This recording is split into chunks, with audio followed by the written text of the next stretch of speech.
Yeah, we're excited to host the Mountain West Tournament again. It's been a really good year for us to win our fourth straight Mountain West Championship in the regular season. And I think we're playing really well right now, and I've had some really good performances playing from behind a couple times recently, so I think the experience for that has been good. And I think this is a team that has a chance to do some great things this week. What's been the key to so much success? Has it been the coaching? Definitely the players. I think one of the things that has helped us to have success over a longer period of time, and you start to think about the change of players over a 4-year period, is the fact that these young women have been able to focus on just the task at hand. I think they've done a really good job of focusing on the process that they set up in the beginning of the season, and following that, taking one game at a time. A lot of kind of those cliche things, but I do think this is a group that's pretty focused on the job at hand. And, I think that the talent's there as well. I mean, we have some very, very explosive players on our team. We have some very technical players. From a talent standpoint, I think it's a really good group. But we also have a very close-knit team. And I think that's really helped propel us over the last, month or so and kind of coming into their own. How do you handle the opening round? Do you go out and watch? Do you encourage your players to go out and watch, or do you keep them away?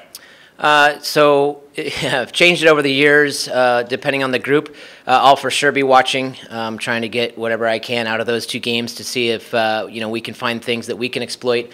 I encourage the players, if they want to go, to be of the same mindset. I think the trick for that is to not go and watch and feel like overconfident or the opposite of that.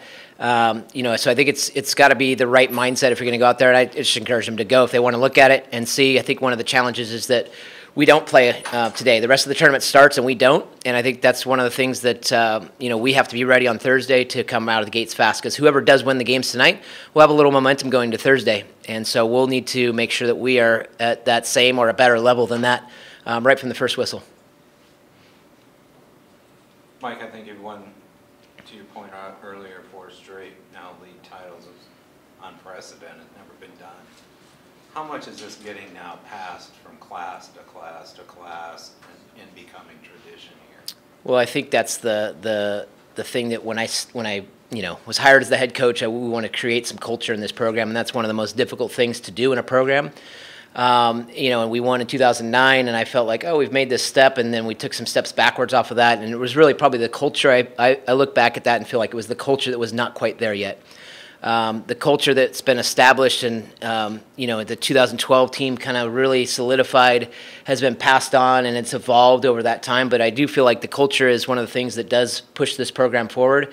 We have some great individual people in our program that are talented soccer players as well, but it's the people that really pushes the program to where it's become a dominant program. And I think that the challenge in that, and including for myself, is when we won this year at Colorado College, there's a piece of that that's like, okay, it's another championship. It's not as exciting as the first time, but I have to remind myself, and I reminded the players, that some of the players, that was their first time. And that is a big deal. And there's only 31 teams in the country each year that get to celebrate a conference championship. And that we do need to stop and celebrate those things. And so, yes, it's a cultural thing, that it's an expectation that we're going to come and win. But at the same time, I think there's a lot of accomplishments that happen in there that we have to celebrate in order to keep it going. The chemistry on this team, a lot of experience on the back end and some real talent up front. It just seems like the program's in pretty good hands, considering the youth that you have right now. Yeah, for sure. I think, I hear a lot of coaches use youth as a we're young, so we don't do this or that. I feel like this is a program where I've really tried in the recruiting process to make our classes somewhat even, so we never have an excessive amount of seniors and never have an excessive amount of freshmen, so that it's an unbalanced team. So that's been one of the things I've really tried to bring. But at the same time, we also have to coach as much as we possibly can, and sometimes we have younger players that need to play a lot, and we have to coach them. And I think that's one of the things where you see, Leah Pruitt, we call her LP, and Milan have a ton of minutes, but they've also gotten better over that time. Super talented players, but they've gotten better. And when you have an experienced team around them, it's not just me coaching, it's also obviously the staff, but the players as well. And I think when you have established players that have had success, they can also help coach them of what's expected in the program, of, you know, the nuances of the game, or et cetera. You know, I think those are the things that really have pushed our younger players to become, you know, kind of veterans at this time of the year. You're unbeaten at home. Is that an advantage now, or does everything go out the window? You know, I think it's an advantage. I mean, it's an advantage to play here. I think for us, the surface of our field allows us to play quickly, put the ball on the ground. That's a strength of our team. You know, the challenge of the Mountain West Conference, besides altitude, is that there's a lot of fields that are very bumpy. And so, like when we played at Wyoming, we have to change our game plan. So we're comfortable here. I think not just this year, but that was another thing when I took over the program. Is this is our home field. We're going to play at the highest level here. And I think that's one of the things in our culture that's been established, is we're a dominant home team. And for somebody to come in here, if they want to beat us, they're going to have to play very well.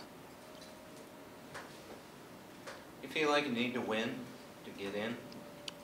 Most likely. I think so.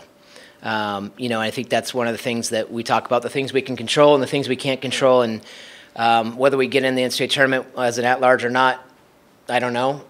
I'd rather just be sitting here on Monday talking about where we're going to go. And our focus for every single game is to go out and win that game. So I don't think it changes our focus at all, but I do think we probably need to win. Could you host? It's going to be tough. You know, I think one of the things with the RPI, and that's one of the challenges in our conference, is to get an RPI in a spot to be able to host is difficult over the course of, you know, we've won 10 straight games, and our RPI has gone up, I think, 5 spots. And so I think it'll be a challenge for us. It just depends on the matchups that happen, and, you know, as they do it with the driving and the non-seeding. So, you know, I think I would love to host, but if not, I think we'll be somewhat close.